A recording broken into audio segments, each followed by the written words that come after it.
Hey everyone, and welcome to a very special Digital Foundry presentation. So a couple of months back we found out about the existence of a port for The Witcher 3 for Nintendo Switch, which sounds absolutely insane. Then it was officially announced, and well, my friend and colleague Tom Morgan actually got to see the game last week. So Tom, clue us in on what's going on here.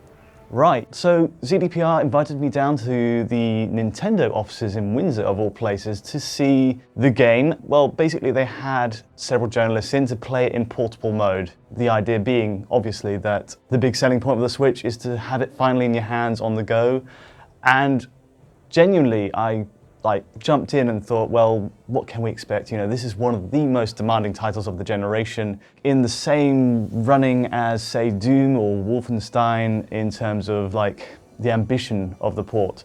So I went in a bit cautious, but in the end, I didn't need to be, because actually it's turned out remarkably well. All things considered, first impression really was, okay, this is on the portable screen, it's a bit blurrier. You know, they've gone for a dynamic 720p here, which definitely shows, and it definitely shows it going below 720p a lot of the time.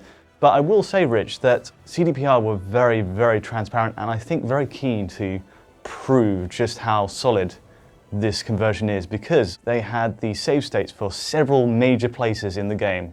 One of which was our perennial favorite Crookback Bog and Novigrad Town Center. So they clearly knew that there would be close scrutiny on certain areas. And the questions obviously both of us had going in was, how would these extremely taxing areas, which, you know, pulled the PS4 version down to, say, 20 FPS, how would they hold up?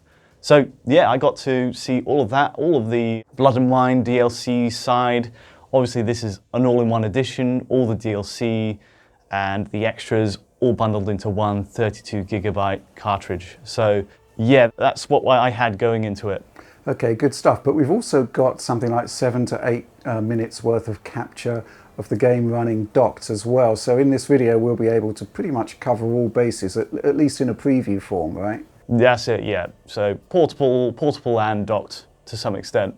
Okay, so the thing that interests me here is that you actually had the ability to talk directly with a CD Projekt Red senior producer, is that right? That's right, yeah. They were very accommodating, and they were very keen to just get our feedback in a way, just to know, okay, how's it looking, you know, from a technical perspective, because obviously it's an ambitious project. And to handle that, it's actually handled by Saber Interactive. CDPR actually informed them basically throughout the work of it to make sure they've got the assets they need, and the insight into how the engine works also comes from them.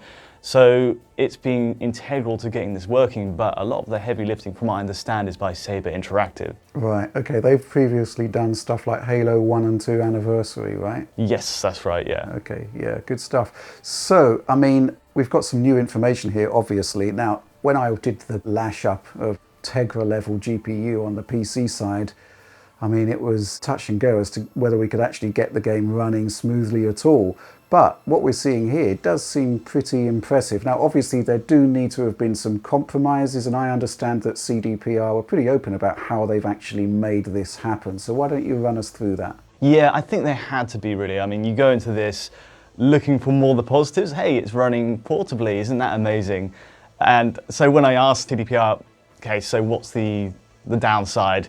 They really openly explained, like, okay, so we've got, you know, the RAM limits on Switch. They have to incorporate compressed textures and compressed audio as well to make a lot of this happen. I believe it's 3.5 gigabytes of allocated memory on Switch for developers. So that's definitely something I had to work around compared to PS4 or Xbox One. Okay, so that in itself, the textures and the sound, when you start the game, you notice the resolution has been dropped generally. But when you get close to ground textures or like even the skin shaders, you do notice that there's been a downgrade, but because of the lower resolution on the screen generally, it kind of doesn't show up as obviously. It's a bit closer to what we get on PC at low. Sound as well is lower bitrate, and it seems like both of these cutbacks help to store the game on that 32 gigabyte cart, as well as being better optimized for Switch's memory. Now, I will say audio was never compressed to a point that it sticks out. which is something I was a bit worried about going in, bearing in mind the way Dark Souls turned out and Assassin's Creed 3. Besides that, in terms of getting it running, CDPR told me it was a matter of managing the Switch's GPU, CPU, and memory in tandem, and they kind of optimized each in turn, going from one to the next, as Saber worked through all the areas when they started working on the game around 12 months ago. So they told me they used the Kaer Morhen area as a vertical slice at first, interestingly just to see the combat systems working, and then they moved on to the more open world areas. I think the bigger issue, maybe the more noticeable part of that, is if you see the B-roll footage here, you can see like lots of the foliage is really sort of blurry just because they're using a lower res transparency. But besides that, actually it's remarkable how much they've crammed in. The draw distance is pretty much as it was. Right, so we're talking about draw distances there, but I think it's pretty clear that they have been pulled in just a little bit, and you can see stuff like shadow cascade pop in on the B-roll assets, I think. So I think there has been some tweaking there. Yeah, for sure. To be honest, this might be one of the most complete open world games I've seen on Switch in terms of not like reining in draw distances or anything. I think the closest we've got to it is something like maybe Ark. I don't think there's anything quite like it on the system. And it's definitely involves careful memory management as you walk across a giant world and you've got to stream in all these assets so quickly. And to be honest, I didn't notice much in the way of pop-in. There is fade-in, obviously. Some elements like grass particularly can pop in a bit closer to your feet, but what I saw, if you do kind of a panning shot across the plains near Novigrad or something like that, you know, it's incredible how much of a reach this engine is getting away with. One of the big takeaways I got from the interview with CDPR was that the NPC count in places like Novigrad is actually on par with the PS4 version. The catch there being that the draw distance on those has been reined in, so you'll see them kind of fade in as you run around the town. But otherwise, I think that's pretty good going. It basically speaks to how determined Saber and CDPR were to cram in the full experience onto Switch.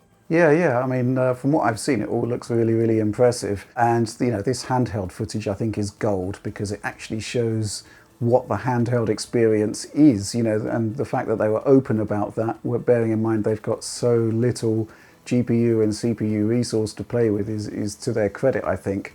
And I guess we can talk just fleetingly about performance here because the B-roll looked pretty solid, but when I look at your handheld footage, it's not quite as solid as the docked B-roll by the look of it. Yeah, I think that's fair to say. You know, the B-roll, I think they can cut around a little bit just to give it its best showing, but with my hands-on with the portable mode, obviously the GPU clocks in portable mode are dropped, which may not help matters, and who knows how docked play will run in the final build, but it is targeting 30 and it can hit that, but do expect drops to kind of the mid-20s. Just going by eye, I was looking at it thinking, yeah, this is 20 to 30 FPS range. When you go to places like Novigrad and Crookback Bog, I noticed quite a few kind of stutters and hiccups along the road as things streamed in. Never enough to really kill the experience. It's definitely passable and acceptable, all things considered, but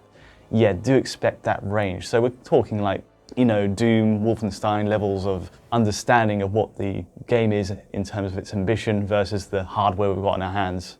Well, I actually think it's significantly more ambitious. Doom was a 60 FPS game Yes. that was dropped down to 30 on the Switch, plus it had the swinging resolution drops, and even then it would still have performance issues. But at the same time, what we've got here is a 30 FPS PS4 and Xbox One game that is still targeting 30 FPS on the Switch, and it's got massive deficits in both CPU and GPU, and there it is. It seems to be mostly intact, and certainly as a handheld, it looks quite remarkable. But let's talk about the docked footage here, because we've been able to match up some of the clips there with the PlayStation 4 version, right? So what are your takeaways? So yeah, the B-roll came in and it looks like, well, to be honest, this isn't the selling point of the Switch version, I don't think, but if you're going to put them side by side, it's going to really bring to bear how much those foliage elements have really been dialed down. We've got that classic shot which we always used in our early performance analysis with that town being kind of overrun by frost and it's been besieged, there's fire, there's loads of effects. lots of foliage elements with the ambient occlusion as well. It looks blurrier because of the resolution cut, and it's 720p dynamic, obviously. Actually, speaking of which, the ambient occlusion on the Switch version was added since the E3 build. So I was told this by CDPR themselves. They got kind of feedback after that. Well, they certainly noticed there was some commentary on it, and they decided to reinstate ambient occlusion from the other console builds. It's a bespoke form of it. The method is different to what we have on the other consoles, but it's now there, which means that you get that much fuller look under foliage elements and all the rest of it. So that all goes hand in hand with this philosophy of let's give Switch owners the full package. So I've noticed, like, playing it portably as well as seeing in the B-roll here, you getting things like light shafts, you're getting the motion blur toggles are both there. In the settings you can turn them off as always, but you've got the full screen velocity based one and the other form of it as well. So no holds barred, they've definitely gone all in to give us as much of the full feature set as they can. On top of the post-process effects, which are all working and as they were, you still have decapitation physics in combat and the water physics while swimming. Shadow quality is dropped, I noticed, and the lower quality transparencies mean the White Orchid, for example, doesn't look as lush as on PS4, plus it's less dense generally. But even so, the world still looks kind of full on its own terms. A few other distinctions to make versus PS4 here. Geometry is practically identical as we saw in the reveal trailer on Switch, but I noticed a few small details have changed, like foliage sway is reduced in this build up to fighting the Griffin. Might be a coincidence, but maybe a physics tweak to cater for Switch's CPU. But you can obviously see a big difference there. FMV quality is also pared back, so in this side-by-side we see Switch dropping to 720p with more compression all round. You obviously get the same quality visuals within that encode, but the quality is lower to help fit it on the cart, much like textures and sound. A quick word on loading times. I checked this out in portable mode, and from the main menu on Switch, I loaded a save to the central Novigrad market, taking around 1 minute 24 seconds. On PS4, that comes in a little less at 1 minute 15 seconds, so it's very competitive, very similar. But then again, Switch does have lower grade assets and sounds to move from the NAND memory to RAM, so all told, it's really good. Right, so going back to this discussion point about whether this is the most ambitious Switch port ever, I think it's all going to come down to the quality of the results, which certainly, based on your early preview, sound really promising, and I actually can't wait to check this out. Now, is it the most ambitious Switch port? I'm going to say, well, obviously the jury's out for now, but I'd say it's in with the running here, simply because, as you said earlier, the open world is bigger than anything I think we've seen on the Switch so far. Performance certainly in the B-roll and you know, even in your handheld stuff, kind of, it's holding up. It's certainly playable. I think that's, you know, on the CPU side, that's a massive achievement.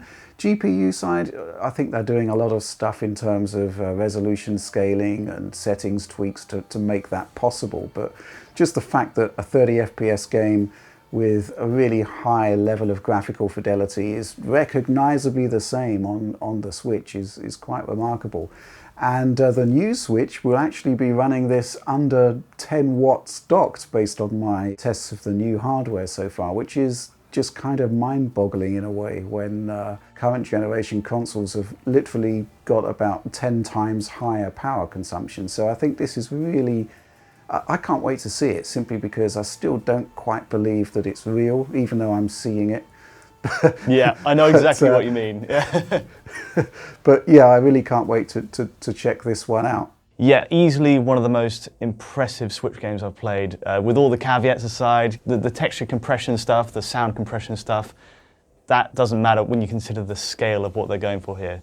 But that's all I have for now. I guess the next time we'll be looking at it will be nearer its release later this year, I believe. So we'll be back with more when it comes out. But for now, thanks so much for joining me, Rich. No probs whatsoever. And if you did like or enjoy this video, please feel free to like or subscribe. And don't forget to ring the bell to get notifications as they land. Also, check out our Patreon at digitalfoundry.net. And to get in direct contact with myself or Rich, just use Twitter. But from the both of us, thanks for watching.